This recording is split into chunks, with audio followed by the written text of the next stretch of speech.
Hey guys, what's up? Arm for Apocalypse here. How you guys doing? What up, dude? How you doing, man? Doing all right. Good, good. Arm for Apocalypse, you guys are a sludgy, thrashy death metal band from Chico. Let's take a second to introduce both of you guys. I'm Charlie. I play bass, and I'm actually from Portland. Gotcha. I met these guys just playing in other bands, and yeah, so we're hanging out. Nice, nice. My name is Nick, and I play drums, and myself and Nate are both from Chico. Cool. Well, I'm from Reading. But, Oh, gotcha. I've lived in Chico for long enough, you know what I mean? Yeah, So, yeah, but you're from now there. we all relocated to Portland, Oregon, so yeah, we're all here now. Oh, cool, cool. Okay. Let's see here. You guys have always been a super busy band with touring and self-management. What have you guys been up to recently? Working on recently? Right now, we finished 2019 like 2 days before Christmas, Uh-huh. and we have been sitting on a batch of songs for probably 2 years. Okay. And then, yeah, we decided. Well, on that tour, our last tour we played in Boston with Frank Turner's Mongol Horde, right? So we actually got to meet Kurt Ballou there, Okay. and we had already been talking to him, but then he watched us play like 4 songs, which was rad to have Kurt Ballou watch us. But anyway, Yeah. long story short, we're recording with Kurt Ballou October 18th to the 27th at God City Studios in Salem. That's awesome. I'm really excited about that. Yeah. Nice. Well, that's fucking tight. And you guys just met him at a show, you said? We had been talking to him for a while. Oh, okay. But then he's good friends with the guys in Mongol Horde and Frank and Matt. So we came out to the show anyway, and Matt's like, "Hey, go watch our mates." But he knew who we were. Yeah. But then he put 2 and 2 together, and then it was like a really good. It was a good thing. I'm really glad he got to see us live, so we saw like what we were going for. Nice, nice. Well, that's tight. Yeah. Well, during quarantine, have you guys picked up any new hobbies? I feel like a lot of people have been, becoming like plant daddies and everything like that. I've been cooking a lot. Nice. That's been my somewhat of a therapy in a way. Oh, definitely. And then I haven't played this much in my room over the computer since probably high school. Nice, nice. Yeah. Other than that, I've just been trying to stay safe. Yeah, definitely. What about you, Nick? Definitely have taken practice to another level. Yeah. We took like the first 8 weeks to stay off of in the same room practice when COVID hit. Mm-hmm. But we had already set this intention of really hitting hard. Right. So we all just hit it super hard on our own. And we just practiced it. We practiced more than as a band than I think we've ever practiced. Nice. Well, that's For great. sure. It's gonna be a super clean, tight sound now. I like I'm really all the excited time. about it, dude. Yeah, I'm really excited. Yeah, it's gonna be good. Nice. Have you guys been listening to anything new lately? Problem is, I listen to Every Time I Die and like no effect. No Newfound Glory like all day. So like my new radar is not. Nice. Thin Lizzy will always be. Yeah, Thin Lizzy. That's an everyday listen. Nice, nice. I'm really into Evan Patterson, he was in like Young Widows and Breathe the Resist. Okay. But he has kind of like more of a droney project called Jail. Jail? It's weird and it's like a challenging listen. But I encourage everyone to check it out if they're looking for not just heavy. That sounds tight. I mean, it's It's been on my radar for the last few days. it's a solid name too. Just Jail. Yeah. Nice. Jail. But Oh, J Jail. Okay. Yeah. Now, when you guys when you're going to Salem for a recording, do you guys have like a date, like an idea yet for when the record will be out? I don't know. I don't know. Basically, Brady from Conjurer, who's been doing our management on that side of the world, he's the one that's like, you guys got to do something big, like his first role of a management or as a manager has basically got us to take this step, to like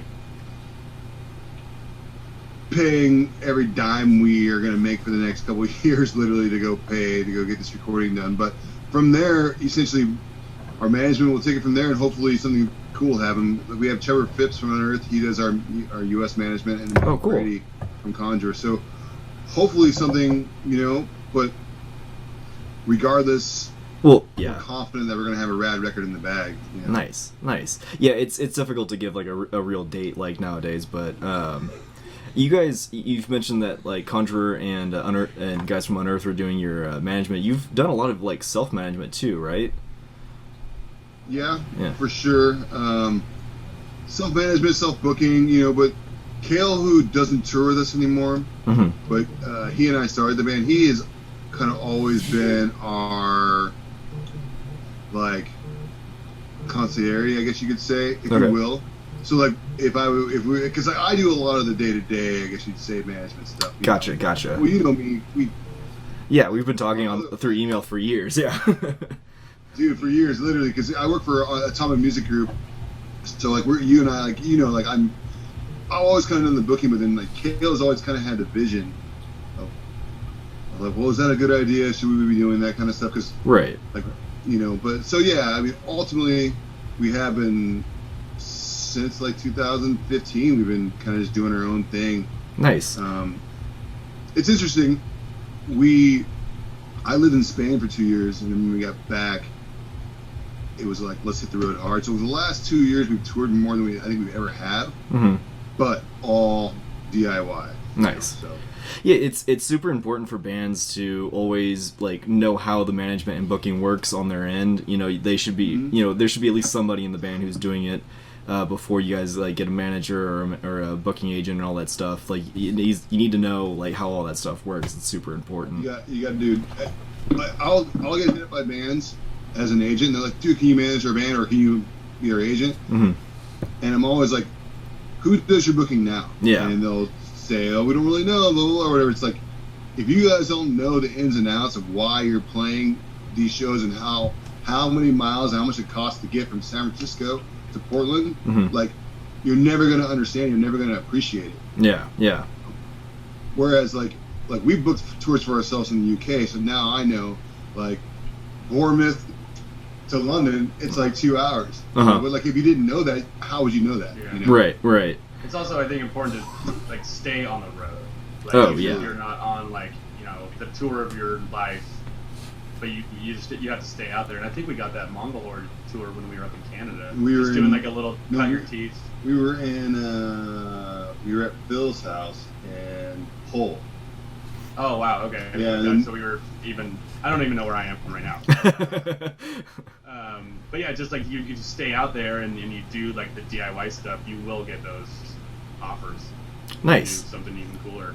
And so learning how to do that, I've learned a lot, especially with Arm for Apocalypse. So Cool. Yeah, it's super important to learned, I think. stay active and consistent. Yeah. Bunch of Tough. like yeah. It's a lot of work. Oh yeah. Dude, the way I always look at it, though, dude, straight up, is like, bands don't make it at home. Right. I mean, COVID's a whole different animal, but Right, for the right. most part, if you're not playing shows and you're not doing something actively, you're not gonna have success. Yeah. There's tons of people doing live streams and Q&As and all these different things. There's lots of ways to stay active and whatnot. And I know that like whenever this blows over, there's gonna be a lot of bands that aren't gonna be able to come back because they weren't doing stuff during the quarantine. But anyways, Covers, I think. right. Perfect opportunity. I've always loved the album artwork that you guys have had for the records over the years. Is it one specific artist that does it for you, or? Defeat was Matt Loomis out of Chico. Okay. He's just a phenomenal artist, but he's done stuff. He worked for like Etnies. He worked for Etnies for a while, Okay. and like he's got some like big project work. But then Richie Beckett did our second second album artwork, Mm-hmm. and that I think it was all dots. Like I think he like drew like it was all dots. Jeez, what is that called? What's that type of artwork called again? Pointillism. Pointillism? Yeah, Okay, yeah. yeah. But dude, Richie Beckett nowadays does like Mastodon, Metallica, all these, dude. He's in the Foo Fighters. It's crazy, dude. Like, we Jeez. toured with his band in the UK, Hmm. and we became super tight with him. Nice. So we asked him if when he was already kind of blowing up, Yeah. but now he makes a post and has like 10,000 likes on it. Before it was like, it's crazy. But yeah. So and then our little EP we put out, Nate did all that stuff. Our Nice. singer Nate did that himself. Yeah. So he does all our merchandise, and Nate does all our merch stuff. Phenomenal. Oh, nice. Is there a specific graphic artist you would want to have do an album cover in the future? Dude, if I had an extra couple bucks, I'd hit up Richie Beckett again. Nice. But I don't know. I think he'd be losing money if he took it on for us, because he could probably get bigger projects, Oh, I get what you're saying. Yeah. I don't know. You have anything? I don't know. There's a guy in Portland that I love named Adam Burke. He does a lot of like really grand scenery kind of things. Okay. But he also does like commission work and be like, hey, I kind of want this. But yeah, check him out. He's great. Nice. Sounds tight. Nice person too. But Nick, you and I've been like I said, we've been emailing and doing shows together for a few years. What originally got you into booking? Honestly, it was booking on for Apocalypse. We had this like weird window of time in which we were like in between records and like we didn't have an agent. And I was like, well, like waiting around doesn't get us anywhere. I'll just book us shows. Like I'll just book us because I used to book my old band Red with Envy back in the day. Okay. So I had this grasp of concept of like, okay, San Diego to LA, Yeah. 3 to 5 hours, And then I was like, okay, well, so I had an idea. So then I just started basically kind of routing us to Portland and back from Chico. Okay. And then I had a couple friends. There was like an all ages place in Reading, so we could like play that on the way up or down. And then it just turned into a situation where it was like, well, like I can just do it. And then we got an agent for the Roval End, our second record. But the thing is, we had like no support, and Trevor Phipps was like, you guys just gotta hit the road, dude. Just fucking go on the road. So I was like, all right. So I just booked us a tour. No, it was like we had this girl named Stephanie book us a tour to Florida and back, and she had all these holes in it. So I'm like, I'll fucking fill the holes. Nice. I'll just do it. Yeah. So then I just did that. And that's when I learned how to like write an email. Gotcha. Like, Yeah. Straight up, that's like how I learned how to write emails. But then the thing is when you say, hey, this is Nick from On for Apocalypse. I want to book On for Apocalypse. Like, you lose a little bit of credibility. So that's when I developed Repetition Industries because I had to take my name out of it. Interesting. Yeah, so I basically said, hey, this is Nick from Repetition Industries. I have On for Apocalypse coming through, kind of deal. Because Kale, our other guitarist, he even said, he's like, no one wants to be first. Right. And it's like, okay, yeah, you're right. Because no one wants to take on this band that you never heard of. But if someone else is already believing in the band, it's smart. Worth the risk. That's smart. Yeah. So that's how all that shit started. Dude. Just Nice. trying to like, yeah. And yeah, and now you're with Atomic Booking. So Yeah, Atomic Music Group. And yeah, Music myself, Ian, and Jason from High Wattage went there. So I don't know. Have you ever booked with those guys? I think so, yeah, both of them. I was getting who was doing Coastlands for a while. That was through High Wattage, right? Yeah. Dude, that's Jason. Yeah. Yeah. Dude, that's awesome. I'm doing their merchandise right now. Oh, really? Yeah. That's such a sick band. Yeah, they're rad, dude. And Jason's like the nicest dude. Oh, like, yeah. The nicest dude. When I first started booking, I'm like, oh, dude, I don't know what to do. He'd be like, hey, dude, I got you. Yeah. Call this guy. Email this guy. Dude, I got it. I was like, dude, so kind. Nice. Yeah, High Wattage is like one of those agencies. Every time I get an email, I'm like, all right, cool. Like this is gonna be something that as long as I can get the date at the venue, like this will work. It'll be cool. It'll work. Oh, dude, Ian from High Wattage now works with me or I work with him at Atomic, but he books Han. Oh, nice. Like he's Trevor's guy, dude. Yeah. So that's all I know of Trevor. That's crazy. Yeah, it's cool because like I've known Trevor and those guys from Haunts and like all their previous projects, and so when we get like emails for them, I'm like, this is fucking cool. Like it's tight to watch your friends and you get like this professional email for them. Yeah. Dude, for sure, that band like crushed it. I mean, Haunt is crushing it, and it's all DIY. Oh, for sure. Dude, it's crazy. Yeah. it's so cool to see their name on like festival flyers and stuff like that. So, because I know Trevor's been super passionate about this stuff for a long ass time, and it's cool to see him and Wolfie, their drummer, like it's cool to see them all get like the recognition that they've been working for so long. Dude, I love it. Dude, I was in Safeway by my crib right here in Portland wearing a hot freaking tank top, and some lady's like, "You know Haunt?" I'm like, "Dude, how do you know Haunt?" Yeah. Where are they at? Fresno. They're in Fresno? Yeah, dude. And we played with them in Phoenix. We did. Remember when Bammer got all sick? Yeah. I felt so bad for them. Like, they had been on tour for like however long it had been. Uh-huh. We were like day 5, we're all like, "Oh, what's up?" Yeah. And they were like day like 30 or something. You know, they're totally different. Yeah. And one of the guys got super ill. Ooh. Like couldn't even play the show ill. Like it was so bad. Yeah. We felt so. He was just in the front seat, just like dying. I felt so bad for him, man. Oh, that sucks. Yeah, and that's funny you mentioned that because day 5 energy is much different than day 30 energy. Dude, yeah, crossing the other way. Where it's like, I'm over it. Yeah. We're all We're partying. kicking Like, in the door. Yeah.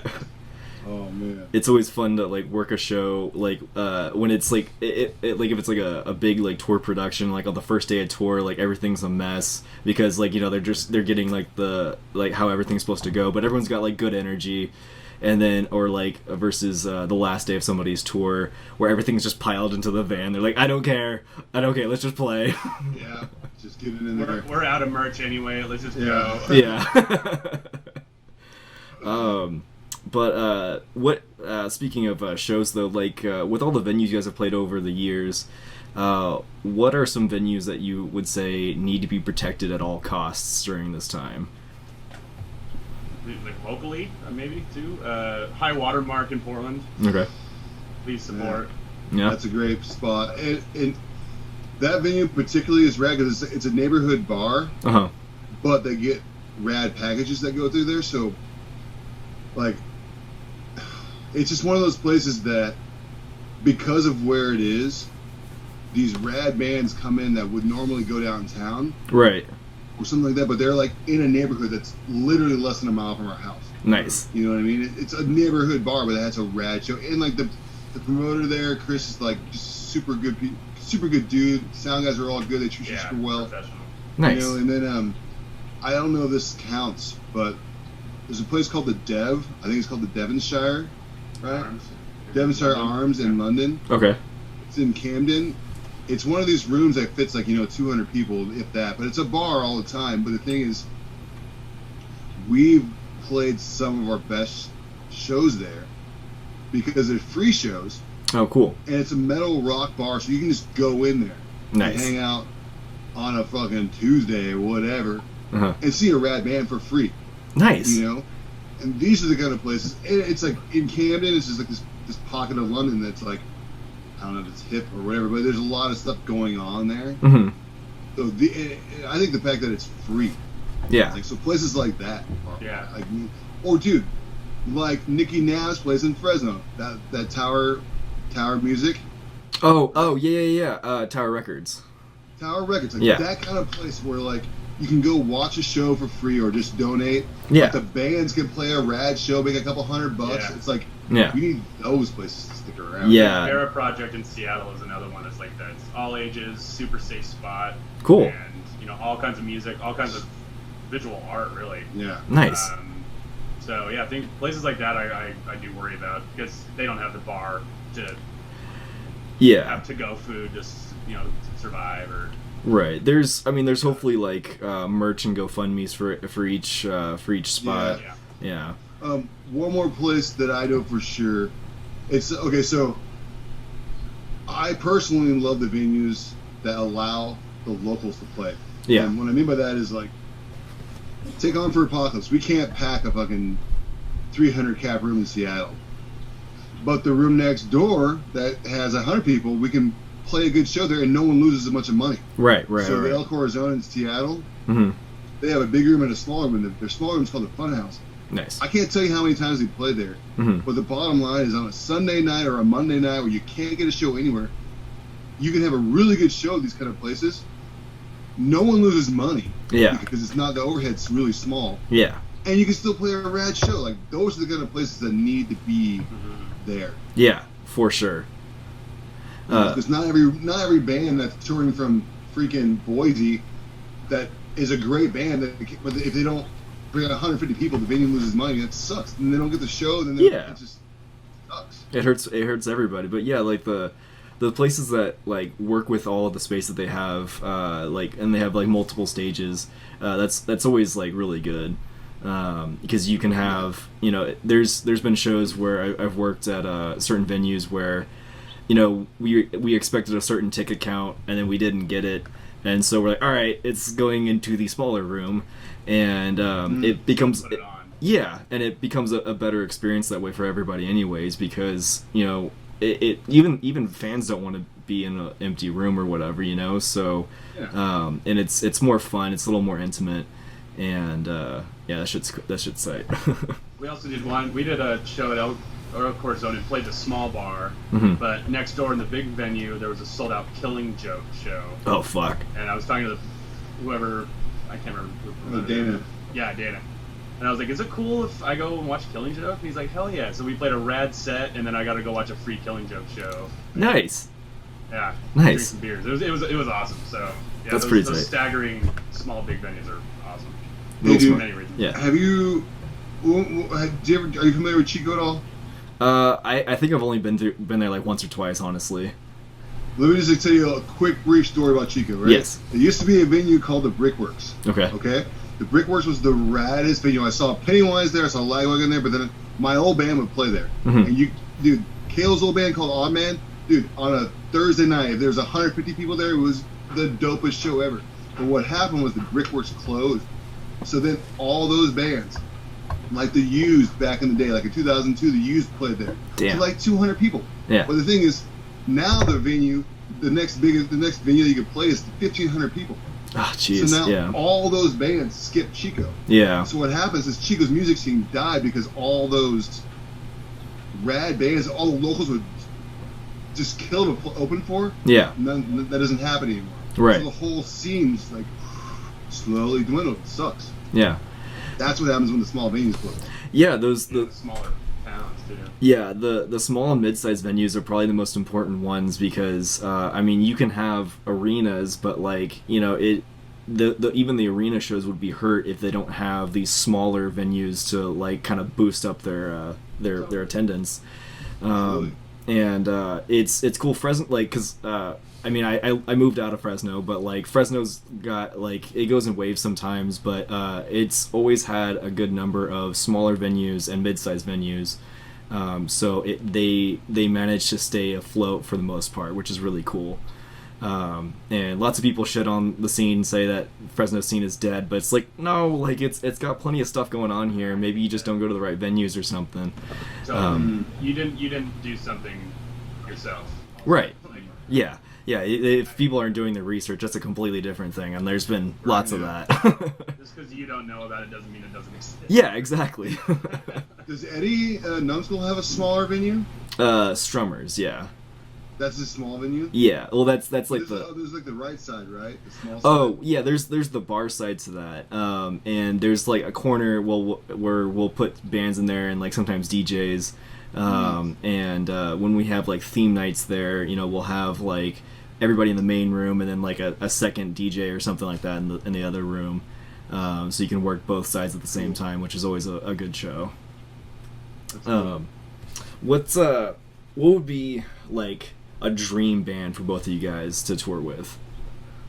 What's your take? I think if Nate was here, he'd agree as well. Converge. I mean, that's oh fuck yeah. Top of the list. I don't know if it's ever gonna happen, but the fact that we get to go record at God City is kind of a step. Well, increases the chances a little bit. Well, right? Oh yeah, definitely, for sure. Yeah. At least just those guys have always been an inspiration to anyone that was into hardcore or anyone that still is, and they're still doing it right, DIY still. Oh yeah. I mean, I saw them like 4 or 5 years ago, and it was a van and trailer. Yeah. Yeah, Like, despite their success, they've still stayed small. They've kept their production small. Yeah, hitting the road. But yeah. then they just blow it up every time on stage too. No. That's, I think, the obvious choice Yeah. for. Oh, fuck I'd like yeah. to add Every Time I Die. Oh, yeah. That would be the band that I would kill for. And then, dude, if we could go out with Angie WK. Oh, that would be I cool. take it all back. Weekend. If we can go out with Angie WK for like a Friday, Saturday, Dude. Sunday, I could like, that would be like my. All right, I'm 100% on that. That'd be amazing. I have an Andrew WK shirt somewhere. It's that I got I don't know which Warp Tour, but it's he did a whole merch line with like famous pop album covers, and I got the one with Lady Gaga on it, and she's like she's bleeding from the nose, and it just says like party or something like that. And everybody like was so confused because I was like I can't remember what album that was for her, but like it was like, you know, like her first like really big one. And so when I'd wear that, people were like, "Are you a Lady Gaga fan, or are you hating on her because her nose is bleeding?" I don't understand. But it was a great shirt. Yeah. Oh, that's great. I want to see that shirt. When you find it, take a snapshot. I want to see that. I've got like 100 T-shirts. Like I have always bought too many fucking shirts at shows. So No yeah. such thing as too many T-shirts. You should see the closet that I have full of shirts. Well, dope, guys. This was fun. Hopefully we can work together again soon. And you know, it'd be great to see you guys in person eventually. So hopefully that happens soon. But cool, guys. Anything you guys want to add? Anything you guys want to push? A little extra? Well, on a personal note, as soon as we get showable mixes, I will send them to you from the record. Hell yeah. 2021. 2021, yeah. New stuff. I would say to music fans out there, Conjure's getting ready to record a new record. Oh, that's a dope band. Yeah. That'll be great. Those guys are phenomenal. Every Time I Die recorded a new record. Keep an eye out for that one. Oh, I didn't even know that. Yeah, well, they were. I mean, it was a while. I think they did it a while ago. Okay. But I remember like Kale sent me a video clip of their drummer like crushing. Right before COVID. Yeah. So, but other than that, man, as soon as we're allowed to, you're gonna see our name on flyers everywhere because we're gonna hit it hard. So. Yeah. Hell yeah, dude. Yeah. Nice. So. Check out the new Coastlands record too. I know we talked about them already, but that's a great band. Dudes, good band, amazing band. When did that come out? I don't know. I think it's been out. They signed a translation loss. Okay. So you can get it. Nice. On the website, I'll have information too. Well, I don't think it's come out yet because like I thought we were doing their pre-sale bundle. Like we did their search for their pre-sales. Maybe so. I don't know. I don't know the logistics. Look up Coastlands. Yeah. Check it out though. Yeah, and those guys are good people, dude. So Jason especially, good human beings, dude. So. Sick. All right, guys. Well, if there's nothing else, I'm gonna take off, and I'll let you guys get back to it. Thank you so much. Thank you. Of course. Hopefully talk to you guys again soon. Absolutely, dude. And you'll hear from me soon in an email, dude. So fuck yeah. Somehow, some way. All right, cool, man. All right, guys. Take it easy. Later, man. Thank you guys so much for watching. Please check out all the links below for Armed for Apocalypse as well as RAD Music. We've got some merch available at our Bandcamp. Make sure to give us a like and subscribe.